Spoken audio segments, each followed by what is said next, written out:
Vamos ver agora a segunda parte da aula de cadeia respiratória.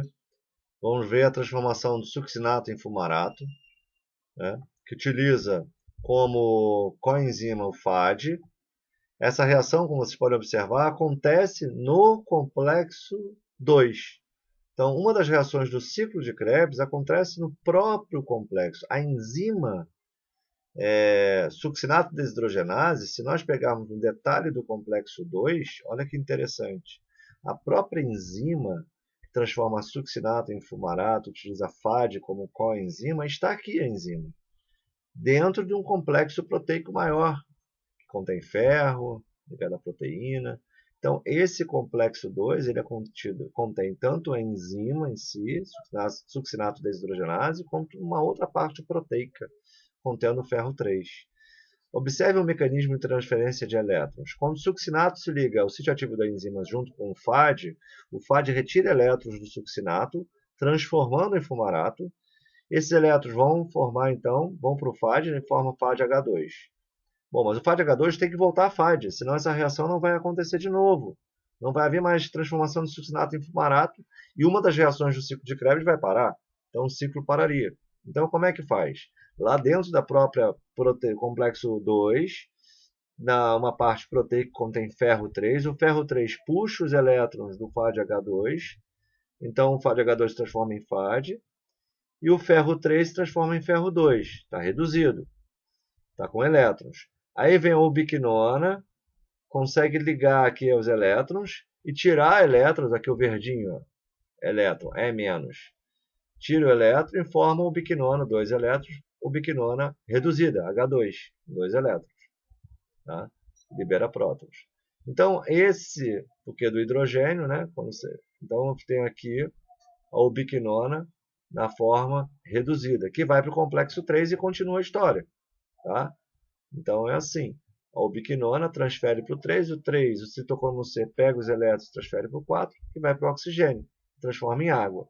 Lembrando que são 2 prótons, meio de O2, ou seja, um oxigênio atômico. Então, na verdade, eu tenho O2. Então, o O2, eu preciso de 4 prótons para formar 2 moléculas de água. Aqui está formando uma molécula de água porque eu tenho justamente meio de O2 com 2 prótons. Bom, isso é um detalhe.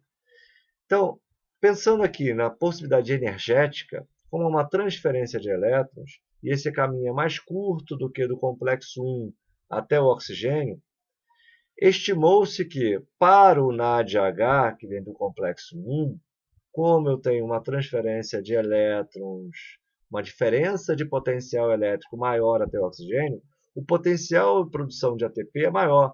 A quantidade de prótons, aqui lembra que o complexo 1 bombeia prótons, o complexo 3 e o 4. Por que o 2 não bombeia prótons? Porque essa proteína, esse complexo proteico, na verdade, ele não é transmembrana, não é uma proteína integral de membrana.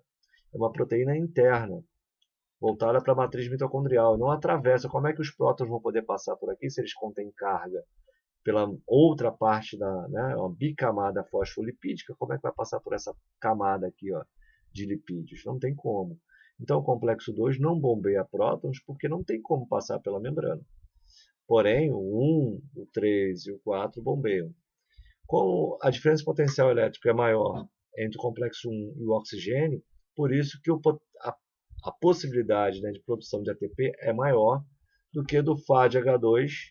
Né? Então, quando é NADH, eu produzo 3 ATPs por NADH. Quando é FAD-H2, 2,5. Outras estimativas de outros pesquisadores falam que cada NADH produz 2,5, cada FAD-H2, 1,5 ATP. São estimativas, ninguém tem certeza absoluta sobre isso. Bom, de qualquer forma, essas reações, né, mostram que, como uma das enzimas do ciclo fica no próprio complexo 2, isso me leva muito a crer que as reações do ciclo, como acontece aqui na matriz mitocondrial, elas estão muito próximas daqui. E os NADHs, como vêm para o complexo 1, isso é mais sugestivo ainda que tudo que está acontecendo.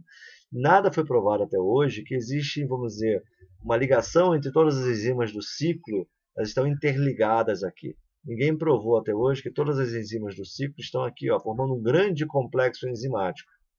Ainda não tem essa... Mas é bem sugestivo de que existe uma organização, uma concentração dessas enzimas nessa região, já que os NADH vêm para cá e uma das reações do ciclo contém a enzima, né, succinato desidrogenase, está justamente no complexo 2.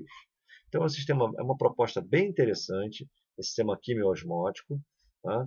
Explicaria como que o gradiente de prótons pode gerar ATP, como já foi visto, certo? Agora nós vamos ver a importância desse gradiente quando, por exemplo, eu adiciono um desacoplador, uma molécula que consegue desacoplar a cadeia transportadora de elétrons do complexo ATP sintase. Olha o que o DNP, esse dinitrofenol, faz. Ele rouba prótons, como ele contém carga negativa, ele consegue se acumular aqui, entrar na mitocôndria da célula, entra pelo citoplasma, entra na mitocôndria. Esse dinitrofenol ele pode capturar prótons, tá? Ele se liga a prótons porque ele tem carga negativa e carrega esses prótons para dentro da matriz, diminuindo o gradiente, a diferença de concentração de prótons. Se eu não tenho muita diferença de concentração de prótons entre o espaço intermembranas e a matriz, eu não tenho uma quantidade de prótons suficiente para fazer girar a turbina, entrar aqui por esse canal. Então tem que ter uma grande diferença. Esse dinitrofenol foi descoberto, né, através de casos de intoxicação em uma fábrica de pólvora, que usa dinitrofenol como um dos componentes. O que acontecia é que algumas pessoas estavam morrendo, elas tinham um quadro de hipertermia, um aumento da temperatura muito grande, uma febre muito grande, que levava à morte dos indivíduos. E aí até que eles foram estudando, e vendo que existia um composto, dinitrofenol, que ele é capaz de causar esse desacoplamento entre a cadeia transportadora de elétrons e a ATP sintase, e isso provoca, né, como esse sistema aqui gera calor, gera muito calor nessa transferência de elétrons, mas não gera ATP. Então o indivíduo parava de produzir ATP, e se isso acontecer no sistema nervoso central, sem ATP, o sistema nervoso central não funciona. Então o sistema respiratório, o sistema cardiovascular, que é controlado pelo sistema nervoso central e simpático, né, autônomo, ele vai parar também de parar de produzir ATP. Porque esse sistema faz com que não produza mais ATP. Porém, como há transferência de elétrons, que continua a transferência de elétrons, isso provoca um aumento da temperatura, né, das células. Como há uma circulação, o sangue ajuda a capturar esse calor liberado pelas células. Então, o sangue vai aumentando a temperatura, o corpo vai aumentando a temperatura como um todo, e a pessoa tem hipertermia e pode levar à morte também por falta de produção de ATP. Bom, depois dessa descoberta também, algumas substâncias, alguns medicamentos, têm a capacidade de provocar esse efeito. Só que é muito perigoso.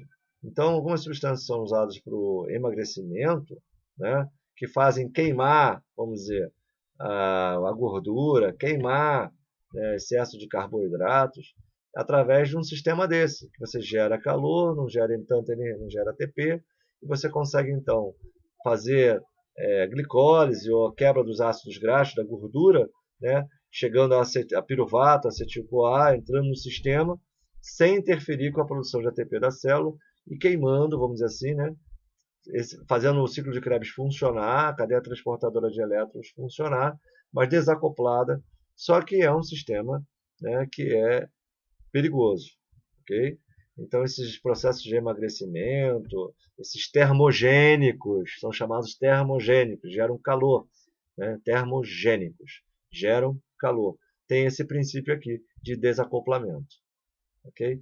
Então, isso complementaria a nossa aula para explicar como é que funciona, né, o nosso sistema, que tem a relação do ciclo de Krebs, ou ciclo do ácido cítrico, ou do citrato, com a cadeia transportadora de elétrons e a importância, né, entre o acoplamento, quer dizer, o gradiente de prótons para fazer a ATP sintase funcionar e gerar ATP.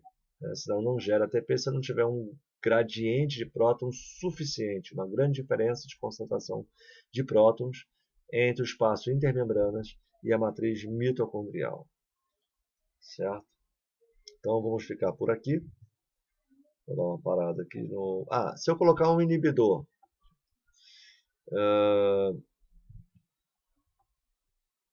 oligomicina, deixa eu ver aqui, antimicina A, se eu colocar um inibidor aqui, ó, do complexo 3, para tudo também, tá? Então, quer dizer, até a cadeia transportadora de elétrons devido ao acúmulo de elétrons, tá? Aqui no complexo 3. Então, ficamos por aqui. Espero que agora a gente tire todas as dúvidas da nossa videoaula, nossa sessão